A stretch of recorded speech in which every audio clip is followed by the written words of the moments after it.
Je trouve très intéressant que vous vouliez revaloriser Alexandre Massol parce qu'on a retenu des combats pour la laïcité, finalement, surtout Desmond, et on a un peu oublié Alexandre Massol. Pourquoi ce désir de réhabilitation? Tout simplement parce que pendant des années, je suis passé dans le vieux Béziers, dans une rue Massol. Ah, Et un jour, la curiosité m'a pris et je suis allé voir de qui il s'agissait, tout simplement. Et j'ai découvert que ce garçon avait été connu de ses contemporains, maçonniques ou non maçonniques, mais il était pratiquement ignoré des maçons actuels, sauf bien sûr des spécialistes. Keruel en parle, Chevalier en parle, Révogé aussi, ou André Combe, mais dans les loges, il n'est pas connu, on ne connaît que Desmond. en 1848, au Grand Orient, la croyance en Dieu était, et en l'immortalité de l'âme était obligatoire. Pourquoi à cette époque c'était encore obligatoire? La France était encore dans une logique monarchique, qu'on le veuille ou non, et elle ne s'était jamais départie de l'idée de la nécessité d'un être suprême. Même la Révolution n'avait pas osé supprimer l'être suprême. Il en fallait un. Et les restes de la royauté absolue de droit divin faisaient que la France était catholique, nous pouvait croire quasiment que dans le Dieu des catholiques. Et c'était très imprégné dans la société, soit par conviction, soit par convenance sociale. S'il y a une priorité maçonnique de construction du temple intérieur, à partir de quand la démarche maçonnique peut-elle regarder au dehors? Je fais partie des dinosaures, c'est-à-dire de ces membres du Grand Orient de France qui travaillent le plus souvent possible avec les rituels Retiers de Montalot, 1785-1786. Et déjà, dans ces rituels, on a une ouverture. Quand on prend les rituels du trois premiers grades, effectivement, on travaille surtout sur le temple intérieur. Mais dès qu'on attaque les quatre ordres de sagesse, on est sur des lectures qui ouvrent aussi sur, alors je dirais pas encore la citoyenneté, hein, 1786, mais quand même, qui ouvrent sur la réalité du monde extérieur. De plus, le Grand Orient a toujours été, je sais que ça choque certaines de mes amis quand je le dis, mais a toujours été un papier buvard et qui a toujours importé dans ses loges les idées à la mode. Il a peut-être essayé ensuite, en retour, de jouer dessus, mais enfin, il y a toujours eu cette interpénétration. Pourquoi, comme les Anglais l'avaient fait, ne pas, comment dirais-je, essayer de tolérer, sans forcément tout accepter, le concept de grand architecte de l'univers? Parce que le grand architecte de l'univers, c'est ce qui a permis aux Anglais d'arrêter de se foutre sur la tête, quoi, entre les protestants, les cathos, etc. Dans les rituels dont je parlais tout à l'heure, le grand architecte est présent et chacun en fait ce qu'il veut. C'est le gros intérêt. Il y a quand même un certain nombre de loges au Grand Orient. Moi, je ne suis pas, ou je ne suis plus habilité pour parler au nom du Grand Orient. Je l'ai été il y a longtemps, mon jeune temps, de conseiller de l'ordre, mais là, maintenant, je ne suis qu'un maçon lambda. Mais il y a quand même dans le Grand Orient beaucoup de loges qui travaillent encore au grand architecte. Alors, d'aucuns le définissent effectivement comme leur dieu, quel qu'il soit. Et d'autres vous diront que, comme Porcet, que c'est un principe architectonique, pour ne pas dire une initiatique. Et d'autres vous diront que c'est la combinaison de la gravitation universelle et de la loi d'entropie. Je crois que l'intérêt de ce symbole, c'est d'essayer de donner une organisation au monde, hein, j'allais dire, de tirer un ordre du chaos, mais là, je serais sur un rite qui n'est pas le mien, bien entendu. Vous avez été conseiller de l'ordre. Marie-Alexandre Massol a été conseiller de l'ordre aussi. Il a fait un rapport en 1864 sur questions morales. Pourquoi a-t-il démissionné ultérieurement?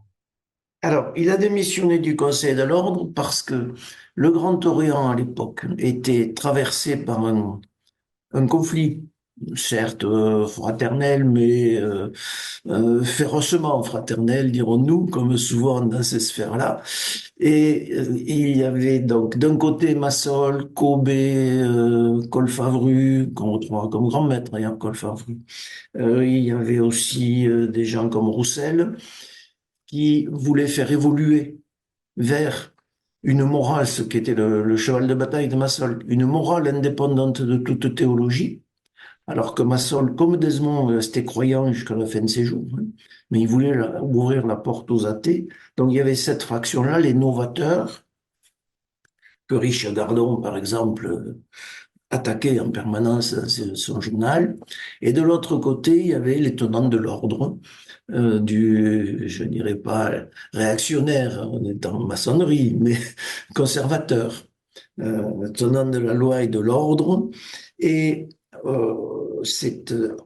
Massol, quand il a démissionné, tout simplement venait d'être réélu au Conseil de l'ordre. Il avait été battu la fois d'avant, comme quand il a été candidat à la grande maîtrise, mais il avait été réélu au troisième tour de justesse. Et son ami Kobe, qui était son alter ego, qui était il y avait c'était Don Quichotte et Sancho Panza. Enfin, peut-être pas physiquement, je n'ai pas vu de représentation de Kobe, mais Kobe a été battu. Et Massol a tiré les conséquences. Il a dit non seulement je suis minoritaire, mais encore mon ami Kobe qui combat avec moi depuis des années est battu. Je démissionne. Le président du Conseil a eu cette phrase remarquable euh, parce que la démission a été saluée par des applaudissements. Alors ça, en 3 ans de Conseil de l'Ordre, je n'ai jamais vu applaudir une démission quand même, hein. Ça vous donne une idée des tensions qui existaient. Donc applaudissements et le président arrête les applaudissements en disant Massol est conséquent, soyons convenables. J'ai trouvé cette phrase remarquable parce que en fait il approuvait la démission de Massol, il était même soulagé, mais il pensait que quand même en maçonnerie il fallait garder quelques formes. Bien, je parlais de féroce fraternité, on y était parfaitement là. Parlons un peu des concepts de Massol, puisque vous avez un chapitre qui s'interroge sur existait-il une doctrine massolienne? Comment un juriste, parce que il était juriste de formation, Massol, saint-simonien du point de vue philosophique, voire politique, comment définit-il la conscience justement par rapport aux sciences et à la politique? Vous mettez directement le doigt sur la faiblesse du raisonnement de Massol, du moins pour moi. Euh, et l'homme, il dit que l'homme est une conscience. Laquelle? Est-ce que c'est l'œil qui était dans la tombe et regardait Cain? Est-ce que c'est une conscience? Alors pour lui, cette conscience tient au fait que l'homme est une personne. Il tient d'ailleurs un raisonnement qui euh, est encore d'actualité en disant, est-ce que, alors, pardonnerai le terme, mais c'est le terme de l'époque, hein. Est-ce que le nègre a une conscience? Oui. Est-ce que le blanc en a une? Oui. Donc ils sont égaux. Voilà. Pardonnerai le terme, mais c'était le terme normalement employé à l'époque, hein. Pour lui, tout repose sur la dignité humaine et tous les hommes sont d'égale dignité. Cette dignité humaine, je dirais, instaure l'égalité. Elle repose sur le droit. Il était juriste, hein. Pour lui, il y a avant tout le droit et la justice qui conditionnent la fraternité et le tout permet qui conditionne la liberté, pardon, et le tout permet la fraternité. La fraternité. Mais je reconnais que autant ces textes me semblent remarquables et toujours d'actualité, autant sur la définition de ce qu'est une conscience, il a coincé comme nous coinçons tous, hein, parce que où on dit justement l'œil éteint la tombe et regardez Cain, et où on ne sait pas. C'est ce qu'on a dans les ordres de sagesse, en particulier que vous avez au premier ordre 8 français ou au neuvième degré écossais. Hein, c'est quoi cette conscience qui pousse les coupables à reconnaître leurs crimes? Personne n'a su le définir. Et je pense qu'on n'a pas fini d'épuiser la ressource des planches maçonniques de plusieurs générations avant d'arriver au bout. Tout le reste de son raisonnement se tient très bien. Et là, manque une clé. Dans tous les cas, on peut dire que Massol comme Desmond ont fait voter la liberté absolue de conscience en 1877. Et ils ont aussi affirmé, et ça c'était, je dirais, prémonitoire et c'était d'avant-garde, ils ont aussi affirmé que les femmes étaient dignes d'entrer en franc-maçonnerie. Alors, Oui. on peut s'interroger pourquoi encore, avons-nous encore des freins en 2024, plus de 140 ans après cette remarque qui me paraît relativement judicieuse. Plus que relativement, parfaitement judicieuse. C'est vrai que Massol s'était exprimé lors d'un banquet en disant que la femme était digne d'entrer en maçonnerie, que Desmond avait proposé un vœu qui a été retoqué aussi sec, bien entendu.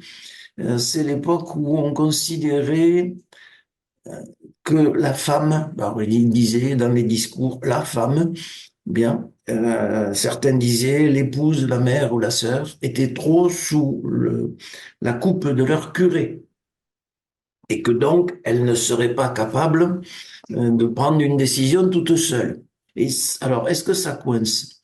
Sur ce que je vois actuellement, très paradoxalement, au grand chapitre général, ça évolue vite. Il y a pas mal de sœurs qui président des chapitres, par exemple. En loge bleue, c'est parfois un petit peu plus difficile, même si ça progresse aussi, même s'il y a des sœurs qui sont conseillères de l'ordre. Donc on avance. Mais nous avons encore un fond de machisme. En plus, je suis dans le Midi, alors c'est bien de quoi je parle. Nous avons un fond de machisme qui fait que quand même, si madame reste à la cuisine, ça permet de regarder le match de rugby tranquille, hein. C'est encore vrai. Donc, et le Grand Orient, je l'ai dit tout à l'heure, la maçonnerie en général est un papier buvard.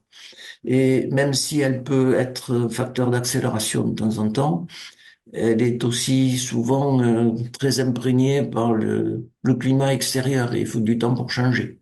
Merci pour Didier Moline pour avoir répondu à ces questions. Bravo pour cet ouvrage qui illustre la collaboration pacifique et constructive entre personnes de bonne volonté, quelles que soient leurs convictions. Et je trouve que vous avez fait un excellent travail de tolérance. Ben, je vous remercie. La maçonnerie, oserais-je dire que la maçonnerie devrait être œcuménique? Je ne sais pas si le terme sera adapté. C'est un mot qu'il faudrait peut-être traduire dans un langage moins religieux, mais pourquoi pas? À bientôt.